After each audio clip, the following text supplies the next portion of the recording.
এক ভাই কমেন্ট করছে 20 বছর ধরে আইডি বানাইছি, পারলে রিয়াকশন দিয়ে দেখাও। হালার পুতে কামটা করছে কি, 20 বছর থেকে আইডি একটা বানাইছে। তো চলো তো গাইস আমরা দেখি ওর আইডির মধ্যে কি আছে।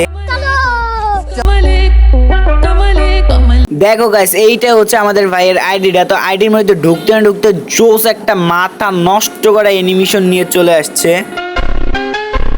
তোমরা যে আইডিটা দেখো তাইলে দেখতে পারবা পুরো গোল্ডেন একটা আইডি। তোমরা যে কোনো দিকে লক্ষ্য না করে ভাইয়ের কালেকশনের দিকে লক্ষ্য করো, তাহলে দেখতে পারবা মাথা নষ্ট করা কালেকশন। তারপর যদি তোমরা ভাইয়ের ভুইয়া পাসের দিকে লক্ষ্য করো, তাহলে দেখতে পারবা পুরো গোল্ডেন ভুইয়া পাস। তো তারপর তোমরা যে র্যাঙ্কের দিকে লক্ষ্য করো, তাহলে দেখতে পারবা বাপের জন্ম অনেক জীবনও হিরোইকেও ডান দেয়নি। গাইস ভাইয়ের নামটা হচ্ছে এমন এক্স আশরাফ। তো ভাইয়ের লাইক হচ্ছে কিন্তু 200টা, আমি একটা দিয়ে করে ফেলছি 281টা। তো গাইস যাই হোক, যাদের আইডির রিয়েকশন লাগবে সবাই ফানি কমেন্ট করে ইউআইডি আমার কমেন্ট বক্সে দিয়ে দেবো। নেক্সটে কিন্তু তোমাদের আইডির রিয়েকশন দিতে পারি।